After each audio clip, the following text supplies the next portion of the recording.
C'est le mineur qui a bâti son empire alors que la plupart des gens de son âge n'avaient même pas encore terminé l'université. Parker Schnabel a traversé des effondrements, des trahisons et les hivers brutaux du Yukon, mais rien n'égale ce qu'il vient de découvrir. Cette fois, il ne s'agit pas seulement de quelques onces d'or. Il s'agit d'une trouvaille si audacieuse qu'elle pourrait redessiner toute sa carrière.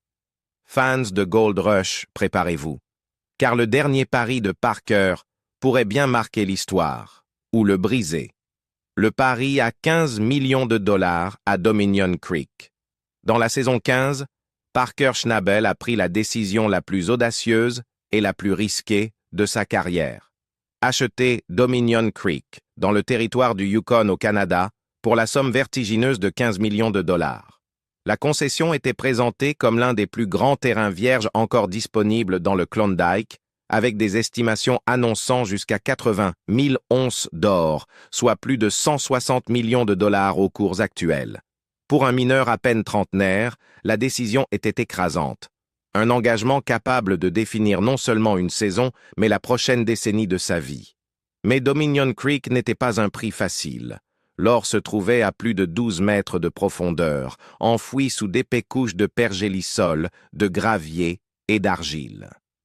L'extraire ne consistait pas simplement à retourner de la terre aurifère et à la passer dans une usine de lavage.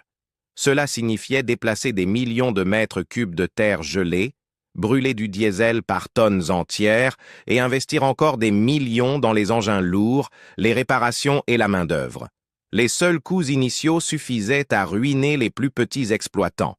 Parker a plus tard avoué au magazine People qu'en signant le chèque, il avait eu l'impression de se trouver à un carrefour. Nous avions un énorme choix à faire dès le début de la saison. Prendre beaucoup plus de risques et dépenser une fortune dans un nouveau terrain ou réduire la voilure. J'ai probablement préféré perdre de l'argent et garder mon équipe entière plutôt que de réduire. Pourtant, malgré le battage médiatique, Dominion Creek n'a pas tenu ses promesses au départ. Dans les premières semaines d'exploitation, l'équipe de Parker n'a récupéré que 364 onces d'or, une poussière comparée à son objectif ambitieux de 10 000 onces pour la saison. Les pannes n'ont rien arrangé. Big Red, l'usine de lavage la plus fiable de Parker, a subi une casse de ressort sur son tamis vibrant, forçant un démontage et une reconstruction complète qui ont coûté plusieurs jours de production. Roxane, la nouvelle usine de lavage censée révolutionner les opérations, a trébuché elle aussi. Bourrage de convoyeurs, conduite d'eau endommagée, courroies déchirées, autant d'incidents qui paralysaient régulièrement le chantier. Chaque panne signifiait de l'arrêt, et chaque heure d'arrêt représentait des onces et des revenus perdus. Le terrain, lui aussi, s'est révélé impitoyable.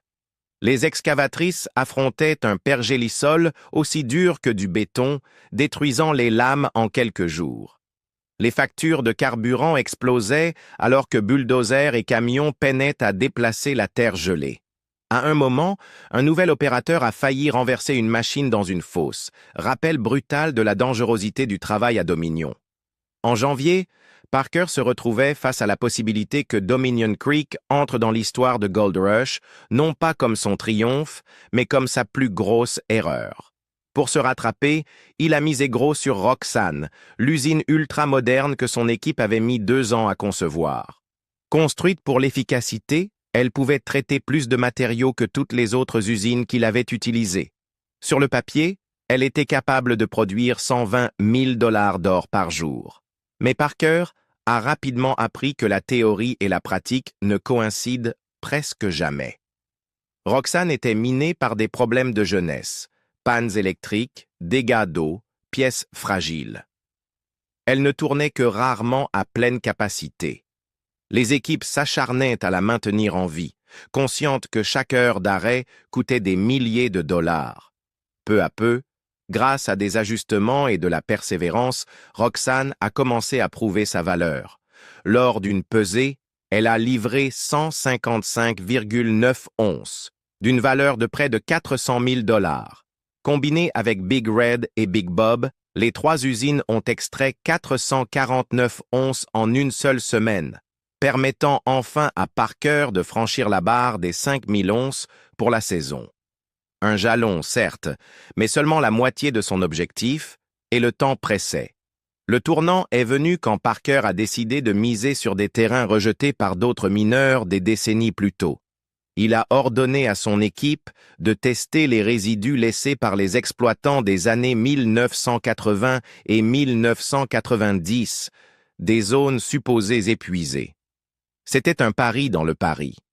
Mais encore une fois, l'instinct de Parker s'est révélé juste. Sous des couches de déblais gelés, Roxane a mis au jour quelque chose d'extraordinaire. Une veine aurifère massive, plus riche que tout ce que Parker avait vu à Dominion. En une seule récupération, ils ont sorti 340 onces d'or, soit environ 750 000 $.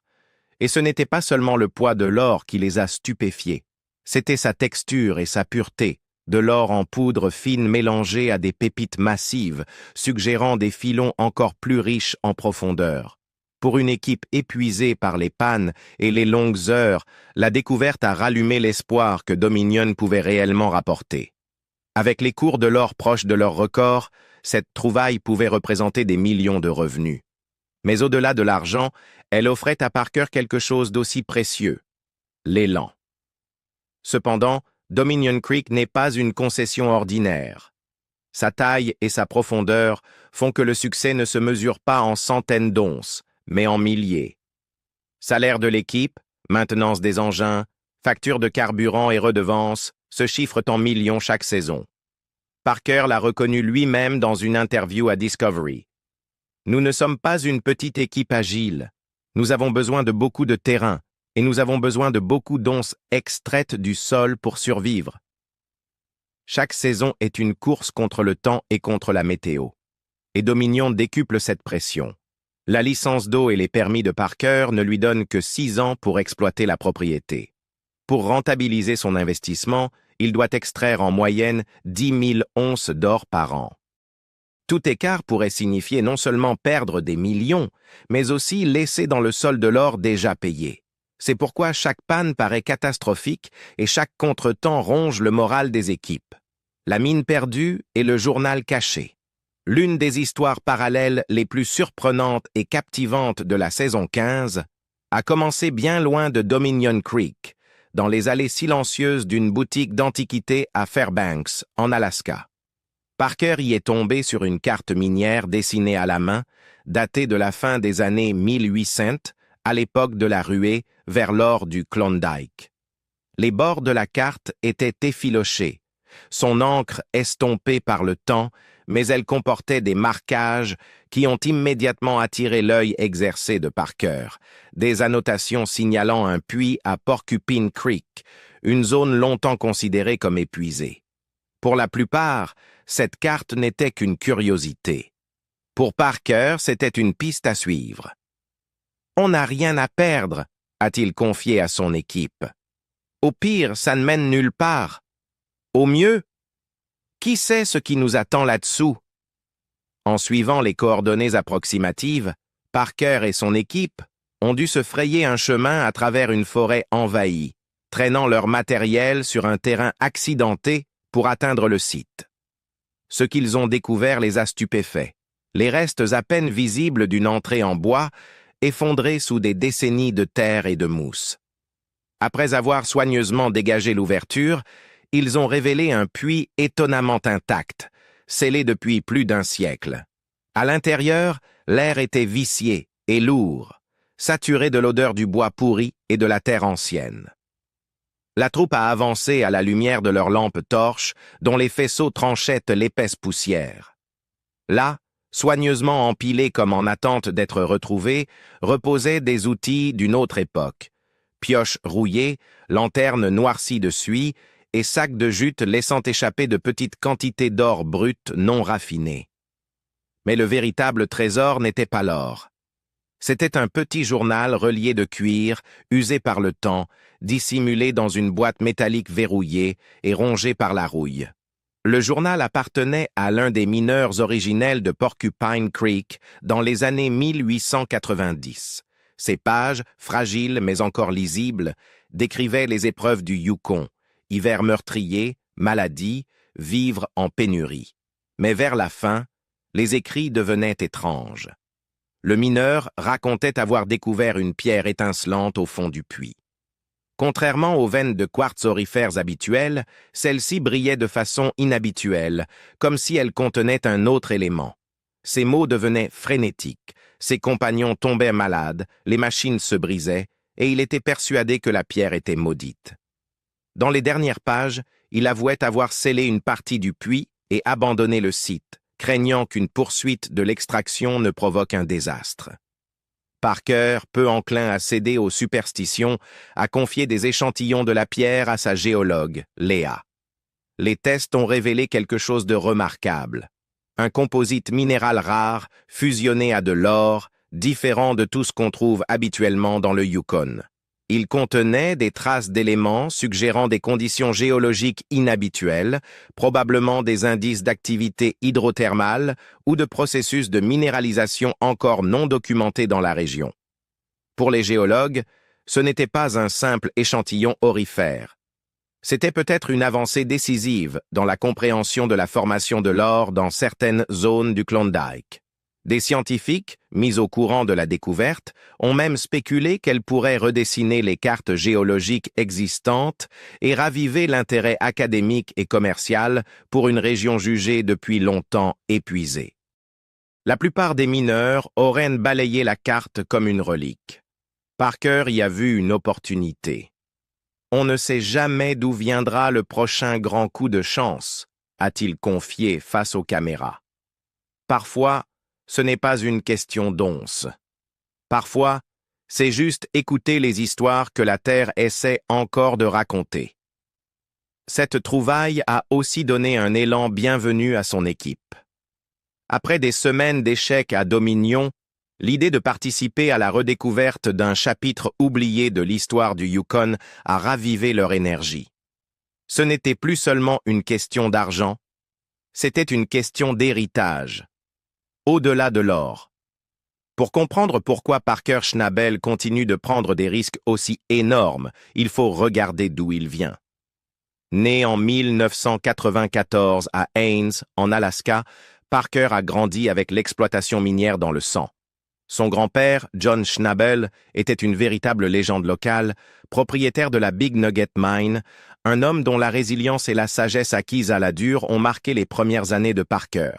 Alors que la plupart des enfants jouaient aux jeux vidéo ou faisaient du vélo, Parker grimpait déjà sur des engins lourds à un âge où ses pieds touchaient à peine les pédales. John ne maquillait pas la réalité de ce métier. Il a appris à Parker ce que signifiaient les pannes, les terrains ingrats et les heures interminables nécessaires pour maintenir une équipe en mouvement. Mais il lui a transmis quelque chose d'encore plus précieux. La conviction que la persévérance finit toujours par payer. À 16 ans à peine, Parker ne se contentait plus d'apprendre. Il dirigeait lui-même la Big Nugget Mine, alors que la plupart de ses camarades de lycée se préparaient simplement pour le bal de promo. 2 ans plus tard, il a fait un saut encore plus audacieux. À 18 ans, Parker a quitté le confort de sa maison pour tenter sa chance au Klondike en louant du terrain à nul autre que Tony Beats, le fameux roi du Klondike. Peu pensaient que l'adolescent pourrait rivaliser avec des vétérans forts de plusieurs décennies d'expérience. Pourtant, les spectateurs de Gold Rush ont vu en direct Parker surpasser des hommes plus âgés et plus robustes, prouver ses talents de leader et extraire des quantités d'or records. Ce premier succès a allumé une flamme qui ne s'est jamais éteinte. Depuis, Parker a porté sa soif de découverte bien au-delà de l'Alaska et du Yukon. Sa série dérivée, Parker's Trail, est devenue un terrain d'épreuve pour l'esprit d'aventure du jeune mineur. Dans les jungles de Guyana, il a affronté serpents venimeux, chaleur extrême et machines englouties dans la boue, tout ça pour la chance de trouver de l'or dans des terrains que la plupart des mineurs n'oseraient même pas toucher. En Papouasie-Nouvelle-Guinée, il est monté dans les montagnes pour tester ses compétences dans l'une des frontières minières les plus reculées et les plus dangereuses de la planète. Et en Australie, Il a pourchassé des pépites de taille record à travers l'Outback, apprenant auprès de certains des prospecteurs les plus coriaces du monde. Chaque expédition lui a rappelé la même leçon. Parker n'a pas peur du risque. Au contraire, il s'en nourrit. Pour lui, l'exploitation aurifère est plus qu'un métier, c'est une identité. Comme il l'a dit un jour, l'orpaillage, ce n'est pas juste un travail, c'est une obsession, c'est dans mon sang. Un millionnaire qui vit comme un mineur.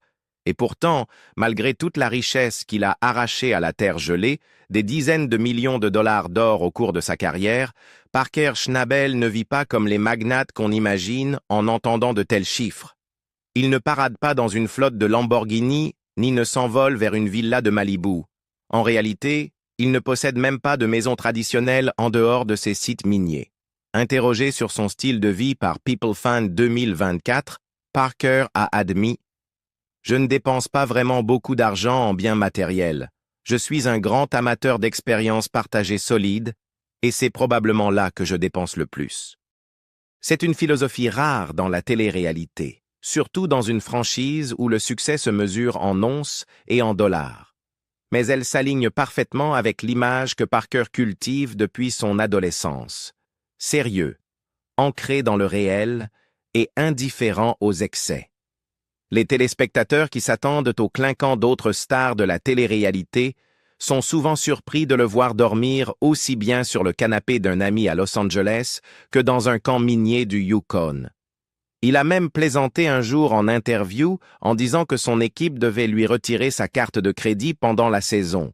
Non pas parce qu'il s'achetait des voitures de sport, mais parce qu'il commandait impulsivement plus de pièces et de machines que le budget ne pouvait en supporter. Ce sur quoi Parker dépense, ce sont les moments. Quand l'épuisement d'une saison brutale use ses hommes, il investit dans le moral, non pas avec des augmentations, mais avec des expériences qui leur rappellent pourquoi ils restent à ses côtés. Il a organisé des chasses dans le wilderness de l'Alaska, couvert toutes les dépenses pour des week-ends à Las Vegas et payé des sorties de pêche qui faisaient aussi office de retraite de cohésion. Le mode de vie sobre de Parker n'est pas qu'une singularité personnelle, c'est une stratégie. Il sait mieux que quiconque que l'orpaillage est un métier capricieux.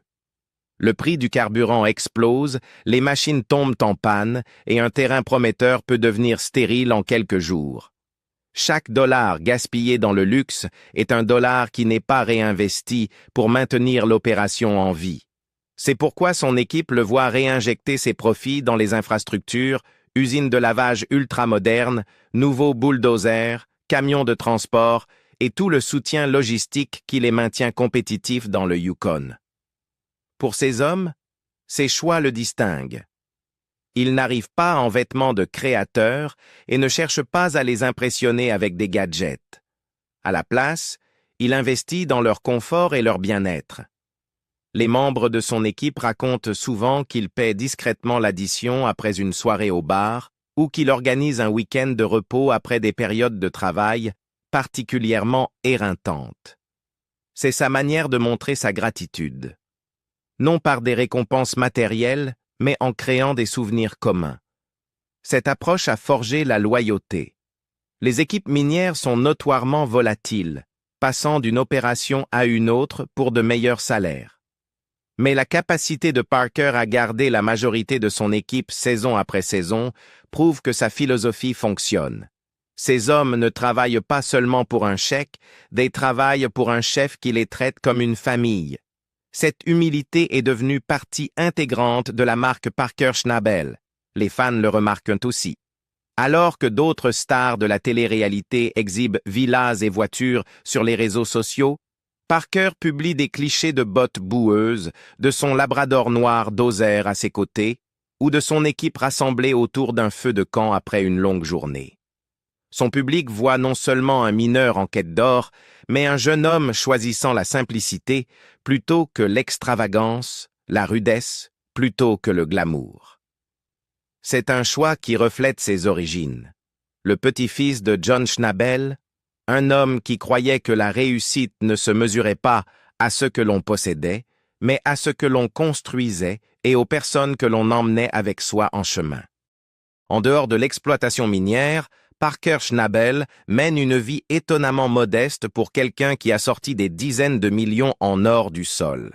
Il garde un cercle restreint, valorise la loyauté plus que la popularité et s'entoure non pas de foules d'admirateurs, mais des rares personnes et animaux qui le maintiennent enraciné. Son compagnon constant est son chien doseur. Quand les longs hivers d'Alaska ou du Yukon interrompent les travaux, Parker ne recherche ni tapis rouge ni stations exotiques. À la place, il s'adonne à d'autres formes de plein air. On l'aperçoit souvent en motoneige sur des sentiers gelés, en partie de chasse avec des amis ou en train de pratiquer des sports extrêmes comme le kitesurf, un sport qu'il a mentionné comme une manière de clarifier son esprit tout en testant ses limites. Ces activités n'ont rien à voir avec la richesse ou l'image. Malgré sa notoriété sur Discovery, avec plus de 200 épisodes de Gold Rush à son actif, Parker reste farouchement discret. Il partage rarement des détails de sa vie privée, n'exhibe pas de possessions en ligne et fuit le circuit des célébrités auxquelles beaucoup, à sa place, succomberaient.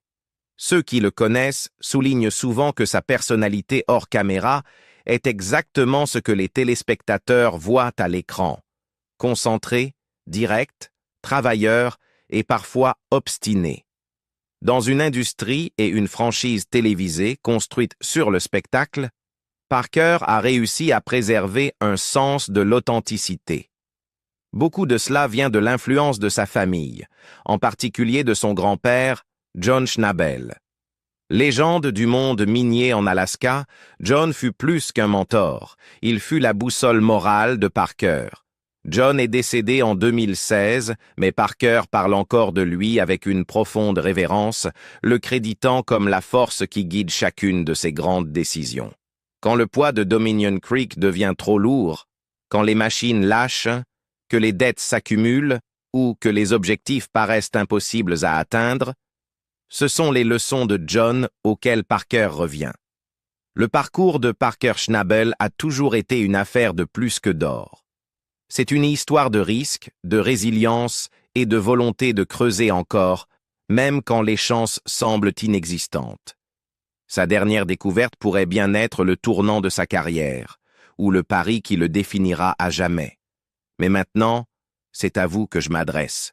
Pensez-vous que Dominion Creek deviendra le plus grand triomphe de Parker, ou pousse-t-il sa chance trop loin? Laissez vos impressions dans les commentaires ci-dessous. Et si vous êtes fan de Gold Rush et de récits comme celui-ci, n'oubliez pas d'aimer, de partager cette vidéo avec votre équipe et de vous abonner pour plus d'histoires venues du Klondike. La ruée n'est pas terminée, et l'histoire de Parker non plus.